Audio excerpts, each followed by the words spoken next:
So our Less Wrong posts for this week, the first one is Guardians of the Truth. Eliezer starts out saying that criticism is sometimes leveled against rationalists because the rationalists are trying to find the truth, and they say the Inquisition thought they had the truth. Clearly, this truth business is dangerous. And he starts out by saying, first of all, if you think that possessing the truth would license you to torture and kill, you're making a mistake that has nothing to do with epistemology. But his main point is that the Inquisitors were not truth seekers, they were truth guardians. Did you have a feeling for what the difference was when you first started reading this? Yeah. Truth guardians think they already have the truth and want to defend it from the evil people that think it's different. Yeah, that's very well put. Yeah. And truth seekers are looking for it. And truth seekers think the truth is out there, man. Right. And Eliezer puts it in very eloquent terms. He says scientists don't torture people who question atomic theory of chemistry because, why? If they think they're still discovering new things and they are seeking new truths. They are not a culture that sees life as like trending downward inexorably from the great peaks that we had in the past. Usually, they're not trying to make America great again. You know what I'm saying? Exactly. They're not trying to make America great again. They're not trying to return us to a state of grace before the fall. They're looking towards better, newer heights in the future. Unlike Eneasz, who's always talking about how things used to be better.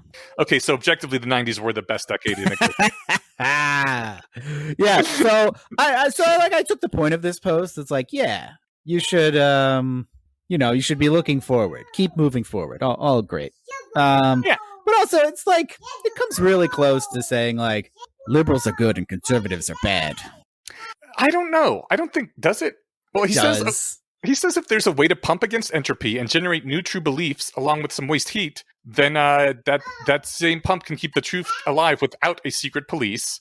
You don't need to resort to violence. But if there's no way to get new truth, then all you can ever do is destroy any untruth, because once a little bit of truth is lost, you can never regain it, right? Okay, here's a quote. I'm not sure that's a conservative thing. Here's the quote. Okay. I mean to point out a deep psychological difference between seeing your grand cause in life as protecting, guarding, preserving, versus discovering, creating, improving. Does the up direction of time point to the past or the future? It's a distinction that shades everything, casts tendrils everywhere. You telling me that's not describing liberals and conservatives? That's the whole thing about conservatives, is they're like, oh, we want to conserve what's here.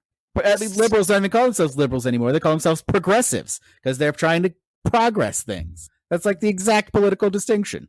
Sure. Yeah. Okay. I can see how that might look like a political thing. Yeah. And he's right. Conservatives are bad. Jesus.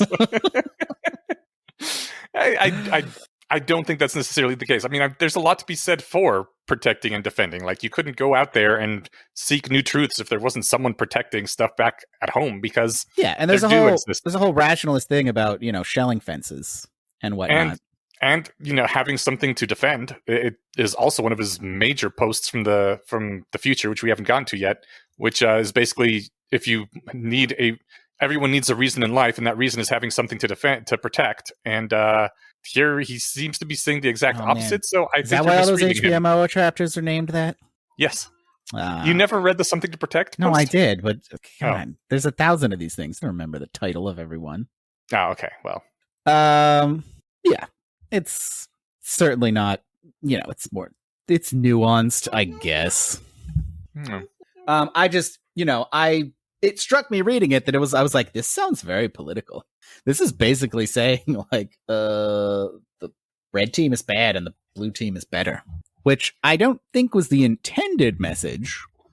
I don't think it was either, because he also, like, at the bottom says, if major shakeups don't arrive often enough to regularly promote young scientists based on merit rather than conformity, the field stops resisting the standard degeneration into authority. When there's not many discoveries being made, there's nothing left to do all day but witch hunt the heretics, which, seems to describe a lot of schools and universities right now where there just isn't new discoveries being made, and so things are reverting back to conformity and witch hunting heretics. Well, yeah, but this was written in 2007, which was close enough to the 90s that it was still pretty good. But come on, everybody's witch hunting the heretics these days. Nobody's doing anything useful, yeah, except the rationalists and Elon Musk. He's basically a rationalist. If we define That's rationalist true. as everybody good. No, you're right. That's a good point. Man, we are the future of humanity, and it feels pretty awesome. Yeah, that outgroup really sucks, you know? Yeah. Damn outgroup. All right, what's the next one? The next one is Guardians of the Gene Pool. Oh, this is which, really short. Super short. Basically saying that the Nazis were not trying to create a master race. It's weird that people believe that. The Nazis believed the same thing as the Inquisition, that there was the past was the good time, that there was Aryan supermen that previously existed, and they had been polluted by mingling with impure races, and there had been a racial fall from grace. Yeah, So, they thought the pure blood wizards diluted their blood with muggles and squibs. Literally that, Yeah. yes. So yeah, it is a good post. I like it because it's like, man, you have to like not you probably don't suck enough to actually like understand this, what they thought. You probably think they thought something better.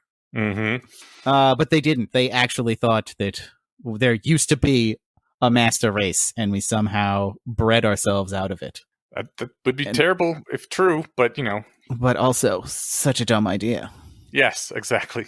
He ends it with the communists were the defective transhumanists due to the new Soviet man idea and all that. The Nazis were the bioconservatives.